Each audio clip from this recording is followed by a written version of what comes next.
Hi, my name is James Kimo Williams. I'm a composer and musician with the United States Veterans Arts Program, and I am here at the Heroes Conference to listen to all the wonderful stories about our heroes and hopefully to provide some musical entertainment, which I did a little bit earlier today.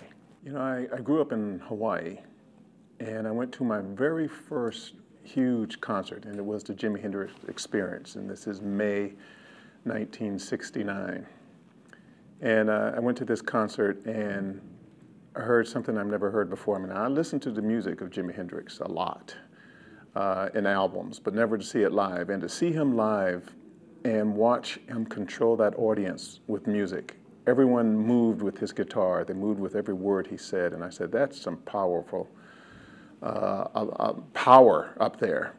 But more than anything else, the music itself just really moved me. I picked up the guitar, I played a little bit, but I wasn't really serious. I think it's from that moment, seeing the power that he was able to pull off in front of that audience, really moved me. And I said, I want to be able to do that. Not so much the power, but be able to play the guitar like he played it. So I decided that that was what I was going to do. And just happened to be that the next day I was due to join the Army in 1969. And so I did that, joined the Army, but I knew I was going to find a guitar someplace. So every place I went in basic training, AIT, and then eventually when I got to Vietnam, I tried to find a guitar, and I did. And I played it whenever I could. The role of music for a soldier in combat is really not so much the music, it's the entertainment value. Bob Hope would come over and play for the troops, and what he brought with him was the music that was connected to home for a lot of the soldiers. His music was very eclectic. He had a big band, he had, of course, he had Anne Margaret and those kinds of things that kept the soldiers entertained as well. But the music itself was something that gave a sense of home. It made that soldier feel like he could take himself back to either high school or back to his hometown and hear a song that he remembered listening on the radio or in high school.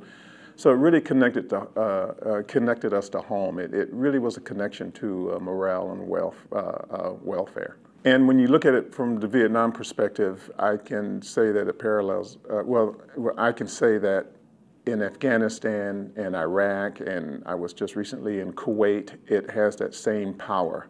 I've gone to play for the troops with the Lieutenant Dan Band in Afghanistan and during Thanksgiving.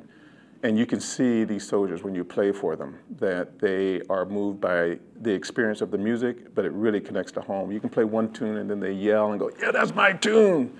And when they do that, then you know that you've hit the right mark for them. You know, I look at art. There's a healing role for music after the service. How I look at it, and from my perspective, is that it allows me to be able to speak to my experience, because music was my muse. It was how I was able to talk about my experiences. It's very hard sometimes to find words that can explain exactly how you felt, the emotions that you felt, as opposed to just the physical activity that you went through. But to explain the emotions, I have found that music and art in general gets past syntax and it goes into the heart and the soul of who you are. A lot of soldiers, a lot of family members, a lot of people don't really understand the power that that has. So I've dedicated myself to not only creating music to reflect my experiences, but also to allow other soldiers who may not know that they have power in art and or music to express themselves and provide them tools that allow them to do that. I wrote, in fact, I went back to Vietnam in 1998, and I went back there because I wanted to finish writing a symphony that I started to speak about my experiences. So I went back in 1998 to do this, and I premiered my symphony with Vietnamese instrumentalists performing it, and it was a very, very moving. That was September 14th, 2001, 2 days after 9/11. Well, we have the United States Veterans Art Project, United States Veterans Arts Program. And this is connected and started with an Iraqi veteran who lost both his legs. I was playing a concert in Orlando. He came up afterwards and said, I really love the way you play guitar. I wish I could get a guitar again. I used to play. And I said, if you want a guitar, I'll get you one. And through my program, I got him a guitar, we donated it to him and told him to use that guitar to express yourself. So the United States Veterans Arts Program is not about Vietnam. It's about any soldier, especially those who are wounded, or any soldier that wants to talk about their experiences. If they don't have the tools to do it, then we go out, we solicit donors, and we say, look, help us with our program. And what we're going to do is to provide that either a VA medical center who has art therapy programs. And let me tell you now, and I have to say this, the VA is amazing in taking care of our soldiers from the standpoint of how powerful art is.